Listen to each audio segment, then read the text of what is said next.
What's up, everyone? Coming from you at the D2, D3 Showcase. The coaches are people too. Setup with my good friend Taylor, the head coach at Bentley. Oh, yeah. Oh. Oh, yeah. Oh. It was not the career path I thought I would go down, but my coach, my grad year, got me into coaching, fell in love with it. I am in love with lacrosse, so definitely didn't want to give up the sport. So that's kind of why I'm still involved in it, why I'm a head coach. Transitioned pretty quickly, was an assistant coach for a year, and then became a head coach. So real fast. yeah, very quickly. So learned a lot as I went through, and I'm obviously still involved in it. Love the game, love the way it's changing. So it's been really fun. Yeah. All right, let's go through timeline.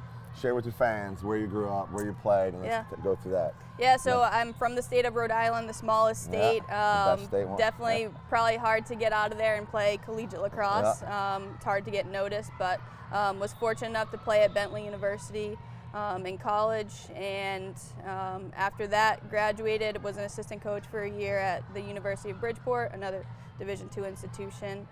Became the head coach at Simmons College in Boston. And then was there for 2.5 years, and then made my way back to Bentley. Yeah. So. Most people never leave Rhode Island if you're from Rhode Island. Yeah, right? it You're is. Like, it's the rare. Smallest state. Everyone knows each other. You know someone that knows someone. Everyone knows each you other. can get everywhere within 45 minutes, so love it. It's a great state. There's so much you can do. You have Newport, you have Providence, so a lot you can do. So I've been waiting for this interview because I want you to explain to the world the D2 lacrosse experience. Yeah. It's funny, so the slogan back when I played was I chose D2, so it really, I think it heightens the student-athlete balance, the student-athlete experience. We do allow our students to go abroad, study abroad, which is a big part. Internships are a huge part, so we have a little bit more flexibility there. Extracurriculars in our fall season. Spring is obviously very chaotic, being in our traditional season, but you get a great experience, a great college experience, I think. Being at the D2 level and being able to have your hands in a lot of different things, but also be able to play at a high level and get a good education and good playing experience. So let's talk about time allocation. What's the D2 fall look like? Yeah, so fall, a month and a half, we're going pretty hard. We're 5 days a week. We have 5 chances to scrimmage. After that 45-day window or month and a half, we drop down in our hours.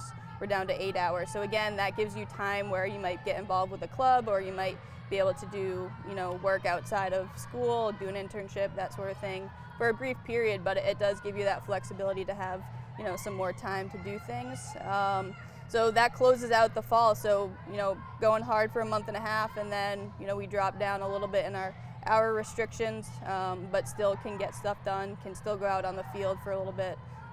And then, we go home for winter break, and we're back for spring. So. And when you start up in the spring? Yeah, so we start up, right when they get back. I like to give them a week to get settled in, just so they get comfortable with their classes, their routine, and then we jump right into it, starting the second week of the semester. So some schools will start right away once they get back, the next day, but I like to give them that week to get settled in and get comfortable with their schedule and get acclimated. So. Got it. So as you know, since you're almost a lifer here, thank you, the D2, D3 Showcase. A lot of families and players don't understand, or now they have a better idea at least, since we started this event, about the D2 player. Yeah. So who is a D2 player? Yeah, I mean, across all 3 divisions, I think you're going to get very competitive players. You're going to get a high level of lacrosse. A D2 player, is someone that is going to bring their game, bring the A game every single time. They're going to work hard. They're going to be super competitive. They're going to want to win. So it's kind of hard to, really identify who that specific person is. Again, at all 3 divisions, everyone's going to want to win and be competitive. So, we're trying to find someone that wants a little bit more of a balance, maybe wants to study abroad, maybe wants an internship.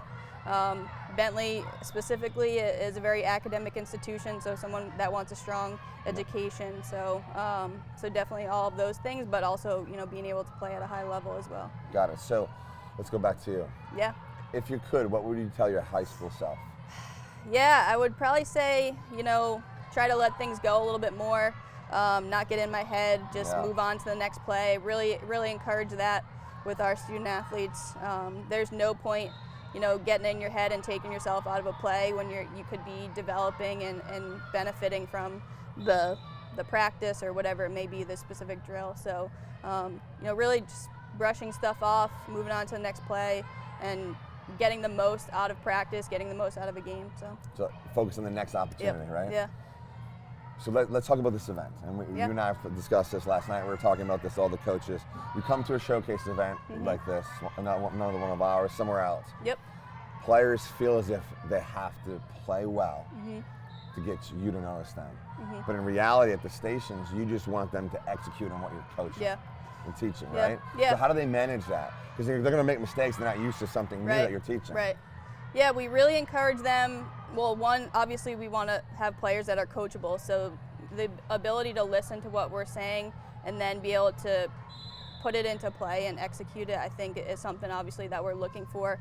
And again, that ability to fail. So getting uncomfortable in a situation, putting themselves in a position where, they're not as used to or they're not used to. So, it's awesome to see someone fail at something and then the next play they're trying it again and they're working on it and they're making the adjustments, and to be able to see the growth, even in a small station or a 20-minute station where it's going pretty quickly, but to see the growth within that station is really exciting to see, and that's what you're looking for as a coach. You're looking to see that growth, you're looking to see the coachability, and to be able to listen and then execute.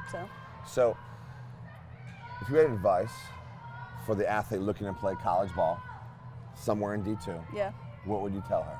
Yeah, something I preach at school is own the moment. So, coming here, again, taking as much out of the experience, being a sponge, listening to everything, watching everything if you're not involved in a drill, but watching at the time, taking what someone else is doing and being able to apply it to your game. So really owning the moment that you're in, whether it's you're watching, you're in it, you're whatever it may be, kind of getting the most out of it and the experience. So. Got it.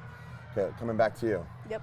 What's the hardest, and things not descriptive, but I'll let you define that thing about being a head coach? Tough question. Gotcha. Yeah, you did get me. I honestly love it. The ability to work with students that are 18 to 22 years old, and one of the most important times in their life, being able to work with them. I think one of the toughest things as generations change, or just adapting to kind of the way the world's going, or different students that come through the program, being able to recognize one student might respond this way to criticism, one student might respond a different way. So just kind of being able to be like a chameleon and adapt to who I'm talking to at the time, or the team as a whole, like what the temperature of them is. It changes, not to cut you off, right? Yeah, it's Every so year. fluid, Yes. very fluid. Even from time of the year, so preseason, we start off on a high. They're excited. Preseason's long, and it's cold and somewhat miserable. So being able to find ways to keep them motivated and that sort of thing. And then again, starting the season, is awesome. Mid-season, sometimes we go through a lull. So again, finding different ways to get them motivated and stuff. Keep pushing, right? Yeah. All right, let's flip it. If you can, what's your most favorite thing about being a head coach? Yeah. Again, I think seeing that growth, seeing a player develop, seeing someone understand a concept or grasp a skill or whatever it may be. It's awesome to see them come in as freshmen. I actually have a player that's international. She's from Switzerland. And to see her growth from freshman year to she's a junior now is incredible.